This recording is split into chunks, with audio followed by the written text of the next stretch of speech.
presentar a la doctora Flor Muñoz.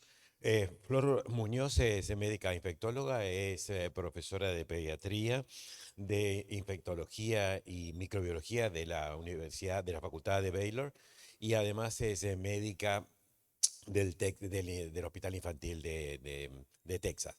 Es una líder, como muchos de ustedes saben, una líder internacional en el tema de inmunización materna y neonatal, y realmente es una inspiradora internacional en este tema, y nos ha inspirado a todos a saber, por su generosidad en la transmisión del conocimiento, a que las inmunizaciones, a la inmunización materna y neonatal son parte de la reducción de la mortalidad infantil. Así que te agradecemos, Flor.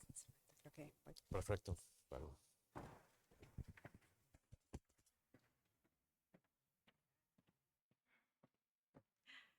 Bueno, muchísimas gracias, Roberto, por la presentación y gracias, Francisco, y gracias, Carlos, porque me invitaron y porque sé que todo el mundo ha estado esperando todo el día para escuchar sobre inmunización materna, ¿verdad? Así es que, no, de verdad, gracias por estar acá. Ya es la última sesión de este día y de este congreso. Y de verdad que, sinceramente, les agradezco por incluir inmunización materna dentro de los temas a discutir en esta importante conferencia. Trataré de ser lo más breve posible porque se ha hablado ya mucho sobre los retos y también sobre los logros que se han hecho, sobre todo con virus respiratorio sincitial. Y lo que me pidieron es que tratara de hablarles sobre el progreso, qué avances han habido, innovación y también el impacto de la vacunación en el embarazo. Y mis diapositivas están en inglés, pero obviamente vamos a hablar en español. Algunos de mis conflictos potenciales, que trabajo en muchas cosas de seguridad de vacunas, sobre todo en el embarazo. Y vamos a hablar acerca de la importancia que tiene inmunización materna y neonatal dentro del contexto de salud global y de salud y mortalidad materno-neonatal, y también sobre cuáles son las vacunas que tenemos, y ahí es donde vamos a ver el impacto. Como van a ver, es una estrategia que funciona. Ahora, hemos visto mucho acerca de los objetivos 2030 de la UNICEF y todos los hemos revisado en muchos temas, pero no sé si vieron que apenas hace un mes, a mitad de julio, se discutió el reporte 2025. Y esto es algo que la verdad llama mucho la atención sobre lo que estamos, en la situación en que estamos a nivel mundial, como todos hemos visto, en donde vemos que el profesor Gutiérrez, Antonio Gutiérrez, nos dice que los datos más recientes sobre llegar a estos objetivos muestran que más o menos 35% de los objetivos se han logrado hasta el momento en la última década, que es cuando se instalaron esos objetivos. Y ha habido un progreso bastante lento y hay algunos lugares, algunos países en donde se ha ido un retraso, de hecho, de lo que está pasando. Y él llama a esta situación actual como una emergencia global en cuanto a tratar de llegar a estos objetivos. ¿Por qué son importantes? Pues tiene una forma de darnos una meta para mejorar la salud materno-neonatal global, pero también la salud en general. Y lo que tiene que ver con vacunas es el objetivo número 3, y como ustedes ven ahí, uno de los objetivos principales es mejorar el acceso a medicamentos y vacunas en general. Y parte de eso es en donde está específicamente descrito cuál es el objetivo en la reducción de la mortalidad materna, neonatal e infantil. Entonces, él lo ve de una forma un poquito optimista también, dice, un tercio de los objetivos se han logrado y tenemos 10 años más para hacerlo. Pero en realidad la razón de la emergencia es porque estamos en una situación mundial en donde puede haber, de hecho, un retraso en estos objetivos. Quiero recalcarles acá lo que habla específicamente del tema que estamos tratando de lograr. ¿En dónde puede casar la inmunización materna? Es en esto. La mortalidad pediátrica más alta está en los primeros 5 años de vida, en donde ustedes ven que hemos hecho un progreso, ha habido una reducción en la última década de un 16%, y estamos ya más o menos a nivel mundial a 37 muertes en los de menos de 5 años por cada 1000 nacidos vivos. El objetivo son 25, como vieron, y esto se ve que son casi 5 millones de muertes anuales en el 2023, que son los datos más recientes. Y acá ven ustedes la información acerca de... perdón, ¿cómo regreso, por favor? ¿Me regresa? ¿Me regresa, por favor? Estaba tratando de apuntar, pero no sé cuál es el apuntador. La siguiente. Y la siguiente. Bueno, la siguiente, por favor. Estoy tratando de mostrarles aquí América Latina y cómo ha habido un descenso a nivel mundial. Ven ahí la caída. Y América Latina, pues estamos más o menos en medio, pero todavía estamos tratando de llegar a esos objetivos. Y lo que les quiero mostrar acá es de que para la próxima década se esperan 30 millones de niños que van a morir en el mundo. Importante, la mortalidad neonatal representa más o menos 50% de la mortalidad en los niños de menos de 5 años. Entonces, esos niños que no llegan ni siquiera al mes de vida van a ser 2,5 millones más o menos cada año. Y lo que siempre trato de ponerles a ver es de que aunque tengamos la mejor cobertura de inmunización pediátrica en todos los países y a nivel mundial, no vamos a lograr tener un efecto en esta mortalidad neonatal. ¿Por qué? Porque las vacunas empiezan después del periodo neonatal. Y entonces realmente muchas de estas son causas prevenibles por vacuna, por las cuales tenemos la posibilidad de reducirlas a través de la vacunación materna. Ahí es en donde viene la intervención, en donde estamos trabajando pediatras y obstetras juntos para tratar de hacer esa reducción. Y ven cómo incluso la mortalidad materna es 3 veces más alta en este momento de lo que es el objetivo que se está tratando de lograr. Está más o menos en 197 por cada 100,000 nacidos vivos y el objetivo son 70. Entonces, mejorar la salud de las madres en todo sentido, nutricional y también prevención de enfermedades prevenibles por vacuna, es una parte importante para la reducción de la mortalidad neonatal, pero también para mejorar la mortalidad materna. Y aquí es donde viene ya a encajar todo esto, porque vemos cómo desde hace mucho tiempo sabemos que hay una continuidad del cuidado de las madres y los niños, que asegurar la salud materna dentro de los sistemas antenatales nos permite mejores resultados en cuanto a la salud neonatal. Y que, como todos hemos hablado recientemente, ¿verdad? Una vacunación en el embarazo nos ayuda a cubrir ese periodo de susceptibilidad o vulnerabilidad donde los recién nacidos pues dependen de ese anticuerpo materno para protegerse en contra de infecciones, hasta que ellos pueden recibir sus propias vacunas o tienen infecciones más leves que les permiten tener inmunidad. Y este concepto abajo, en donde toda la continuidad de cuidado de la madre, el periparto y el recién nacido están ya como parte de los sistemas de salud a nivel mundial, es donde queremos reforzar y mejorar, porque la inmunización materna nos va a dar esa inmunidad directa, sistémica, a través de anticuerpos y también a través de la mucosa, que quiere decir la leche materna a partir del nacimiento. Entonces acá les muestro cómo han habido muchísimos avances. La idea de vacunar en el embarazo viene desde que se encontraron vacunas, desde que se desarrollaron las vacunas.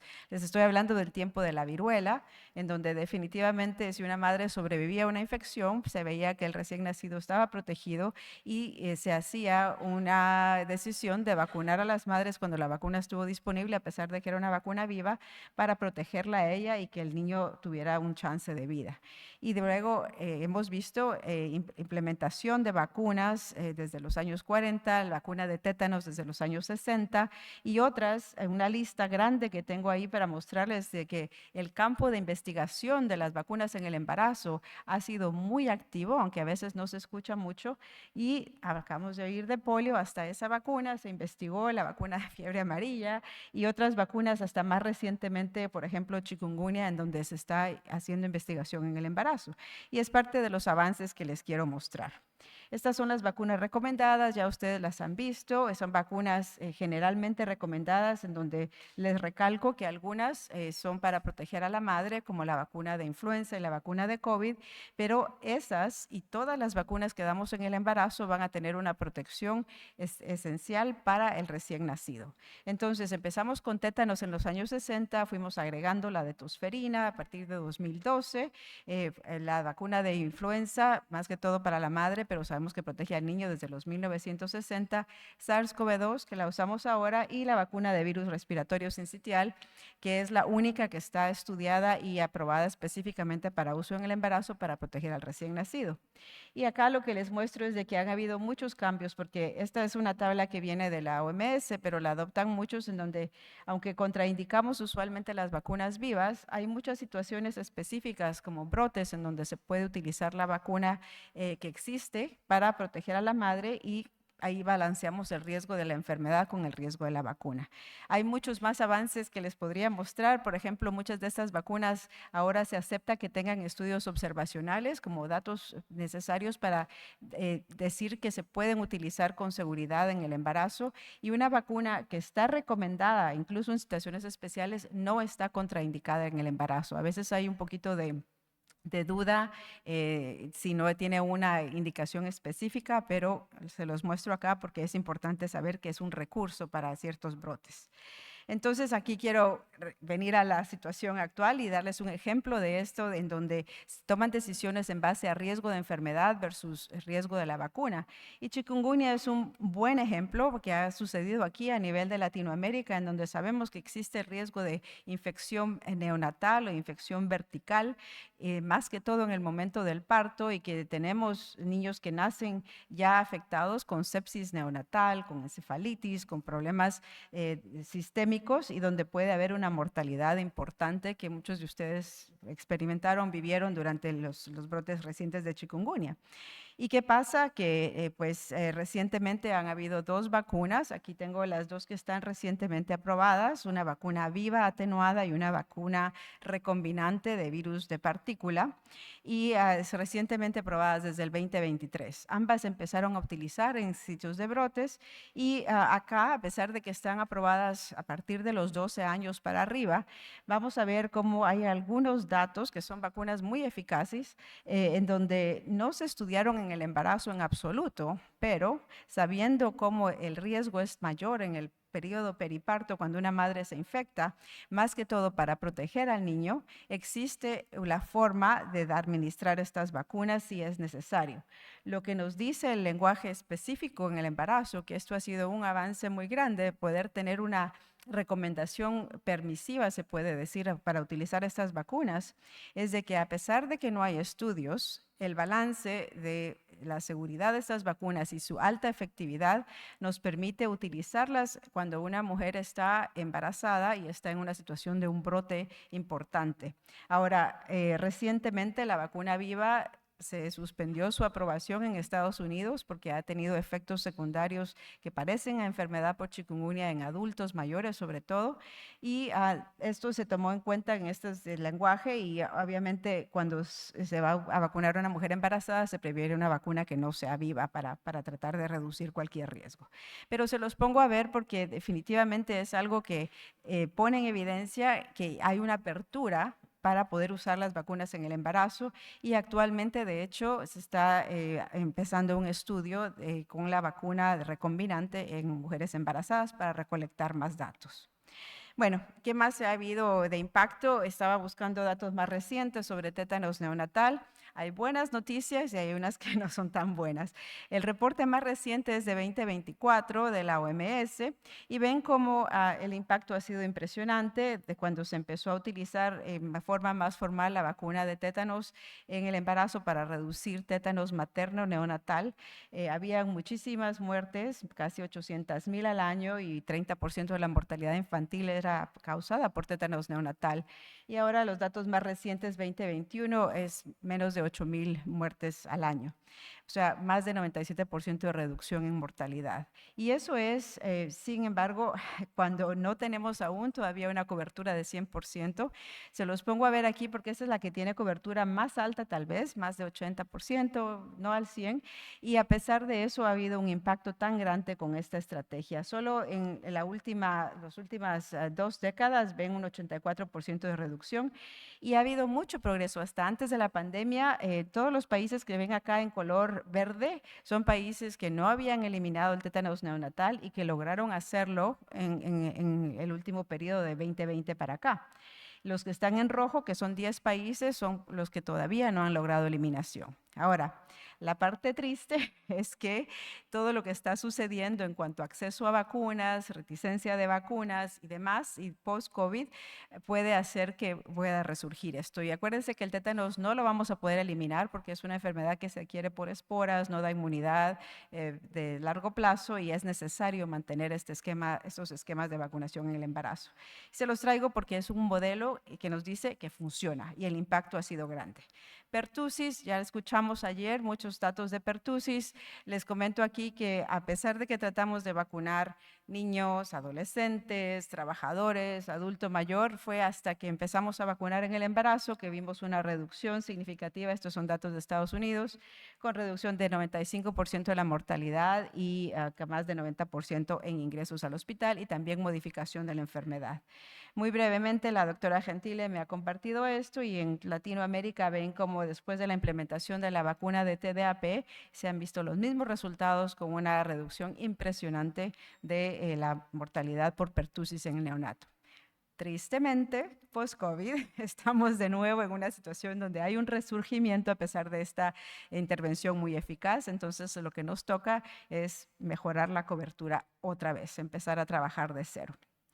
En cuanto a otras vacunas, brevemente la vacuna de virus respiratorio sincitial de la que ya hablamos, lo que les quiero mencionar aquí en cuanto a avance y progreso es de que representa el avance más grande que ha habido en la inmunización materna. ¿Por qué? Porque es la única vacuna que desde que empezamos a trabajar con esta vacuna en los años 90, el objetivo era vacunar a la madre para proteger al niño. Esto es muy importante porque la enfermedad en la madre es muy leve si existe y tenemos que aprender un poquito más, pero hubo muchos intentos. Acuérdense que este virus lo conocemos desde los años 1950.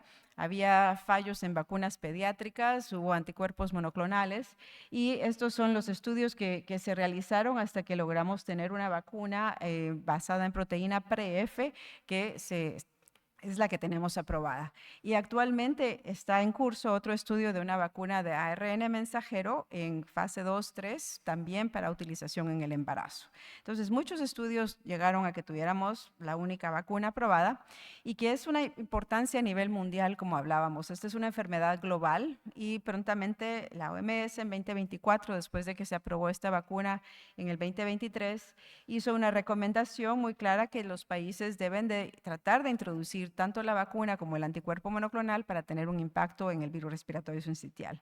Ustedes saben que esta vacuna está precalificada por la OMS y también a nivel Latinoamérica la OPS la ha recomendado y también ha habido apoyo por el Fondo Rotatorio Internacional y más de, como ven acá, 3 millones de dosis, 1.3 millones de dosis se han dado a nivel mundial. Ya ustedes han visto los datos, pero la doctora Gentile les mostró un poquito ayer. Aquí les resumo brevemente el hecho de que también por primera vez tenemos no solo estudios clínicos grandes de fase 3 en mujeres embarazadas, sino que también datos de vida real. Y acá en el inserto arriba les pongo los datos del estudio clínico, que esperábamos un 70% de eficacia en reducción de enfermedad respiratoria baja a los 6 meses y un 82% más o menos en los primeros 3 meses de vida, que son críticos y son los que nos van a ayudar a reducir esa mortalidad neonatal.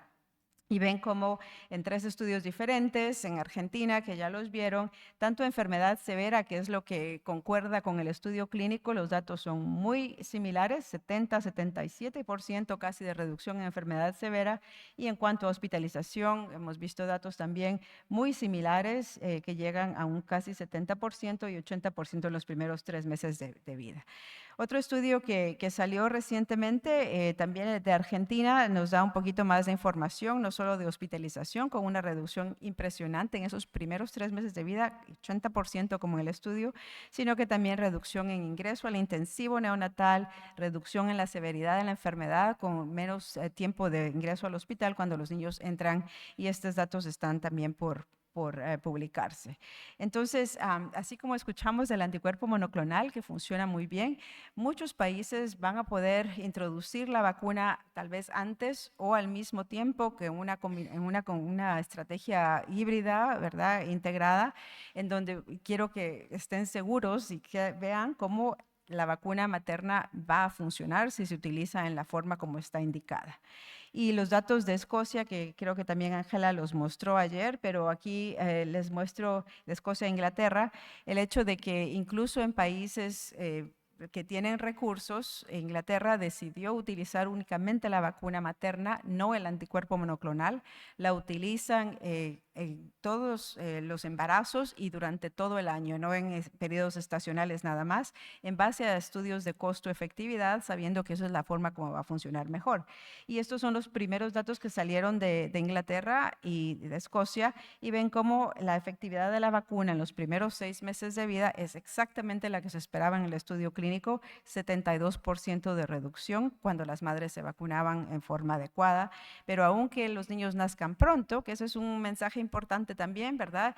Yo estoy preocupada por el hecho de que está muy restringida la ventana de vacunar entre las 32 y 36 semanas de gestación, porque sabemos con los estudios que se han hecho antes que se necesitan por lo menos 30 días para que haya suficiente paso de anticuerpo y que es mejor vacunar antes de las 33 semanas de gestación. Entonces, si vamos a utilizar 32 o 36, hay que darla lo antes posible en esa ventana, idealmente a las 32 semanas.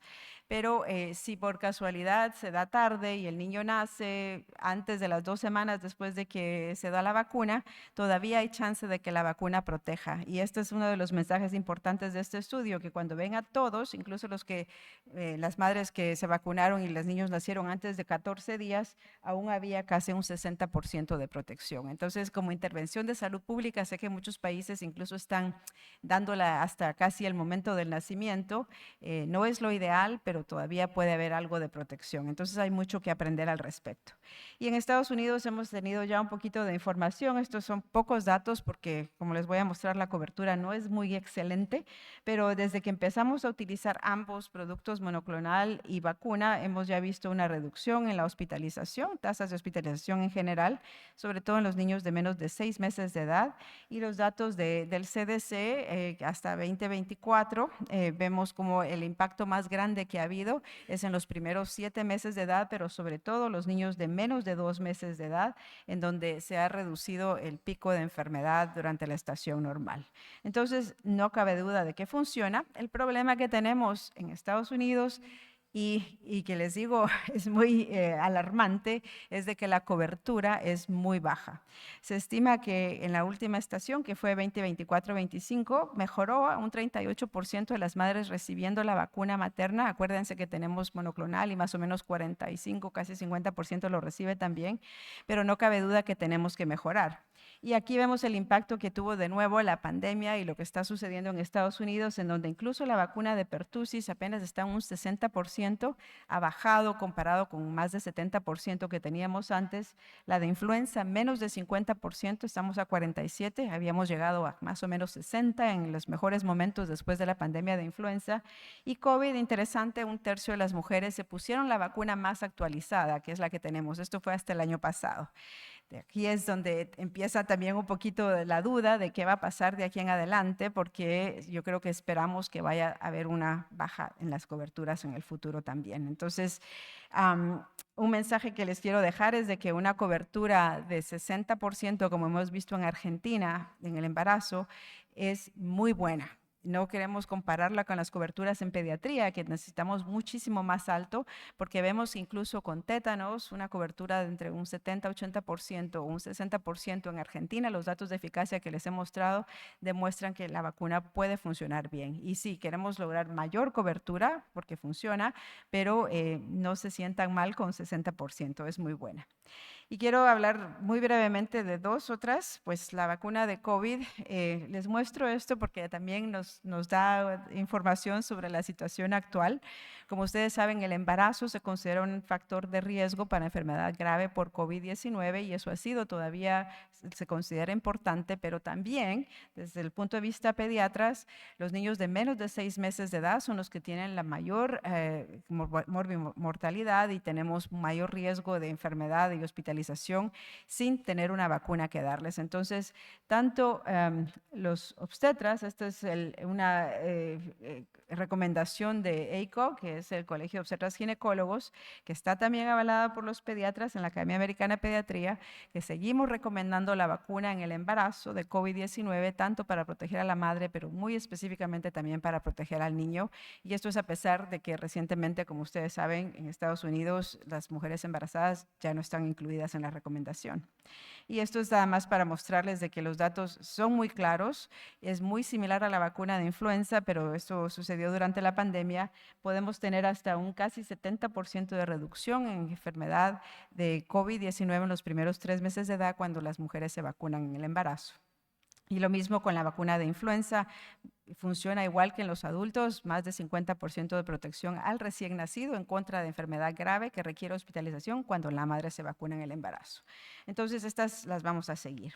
Y luego quiero mostrarles acá que también hay más estudios. Esto me lo proporcionó Iona Mundial, que nos deja ver cómo no termina aquí la historia. Estamos empezando con todo lo que es inmunización materna, sobre todo con virus sincitial, y que se están llegando a tomar en cuenta las dudas y estudios que están llevándose a cabo no solo de efectividad y seguridad de la implementación de la vacuna, sino que aprender un poquito más acerca de poblaciones especiales como madres con VIH, niños en países como África y también tener datos sobre los anticuerpos en la leche materna que nos pueden ayudar a prolongar esa protección. Entonces, el trabajo continúa y vamos a tener más oportunidad de saber qué está pasando.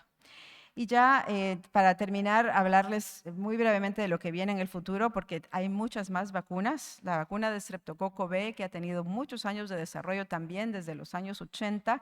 Sabemos que se necesita porque no hemos podido tener un impacto en sepsis neonatal o meningitis por enfermedad tardía, que es la que vemos más frecuentemente, aunque demos antibióticos en el embarazo.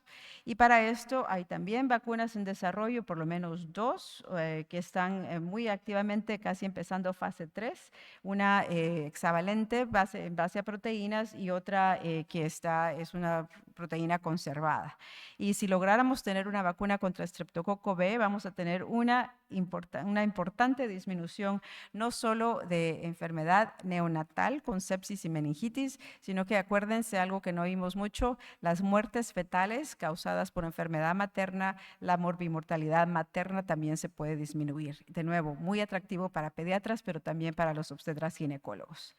Y así como esto, hay muchas otras. Esta es una diapositiva muy ocupada, pero les quiero recalcar que la investigación en el embarazo, en vacunas en el embarazo, está muy, muy activa. ¿Qué hay en este momento? Mpox a nivel de África y a nivel mundial, una amenaza de salud pública. Un estudio está ya evaluando las vacunas actuales inactivadas en el embarazo, porque tenemos que tener más datos para poder indicarla con más tranquilidad. Lo mismo, malaria falciparum, en este caso que es mucho más grave, estudios que están viendo una disminución de la infección placentaria, hepatitis E, que a nivel mundial es un problema muy grande, el estudio que está llevando a cabo por IVI, el instituto en Corea del Sur, ya está casi completando su enrolamiento en Pakistán y la intención es colectar datos porque ven como de todas las hepatitis, la hepatitis E cuando dan el embarazo tiene el riesgo más alto de morbimortalidad tanto materna como neonatal y estamos buscando una indicación para una vacuna que ya está existente. Y otras, Ebola, chikungunya, como les mencioné, están ahí. Y esta es mi última diapositiva que trata nada más de resumirles en dónde estamos, porque es un campo muy activo, es un campo en donde tenemos mucho trabajo que hacer. Yo estoy viendo aquí, ¿verdad?, cómo tenemos vacunas que están recomendadas en muchos países, aunque hay muchos que no las tienen todavía. Vacunas en situaciones especiales en donde tenemos que sentirnos tranquilos en utilizarlos, y ahí agregué chikungunya al final, en donde se puede usar. Y vacunas en desarrollo como Streptococo B y otras que están acá marcadas con un asterisco en donde se están haciendo estudios clínicos. Entonces, para finalizar, el futuro es muy, muy amplio para la vacunación materna y lo que está pasando en Latinoamérica en cuanto a la implementación de virus respiratorio sincitial, a mí me parece que no es solo una oportunidad para seguir aumentando el impacto que tiene esta plataforma de intervención de salud pública, sino que, como vemos, también para establecer colaboraciones entre obstetras, atención antenatal, todos los que hacen ese trabajo y los pediatras, y también para mejorar muchísimo la calidad de atención materna y neonatal a nivel de todos nuestros países. Y va mucho más allá, establecer sistemas de vigilancia de seguridad, establecer sistemas de vigilancia de impacto de la enfermedad. Todo eso nos va a dar una infraestructura muy grande y lo hemos visto en grupos que toman decisiones para seguir recomendando esta vacunación materna. Se va a extender a vacunación pediátrica y vacunación materna en general. Muchísimas gracias. Espero que haya sido útil para ustedes.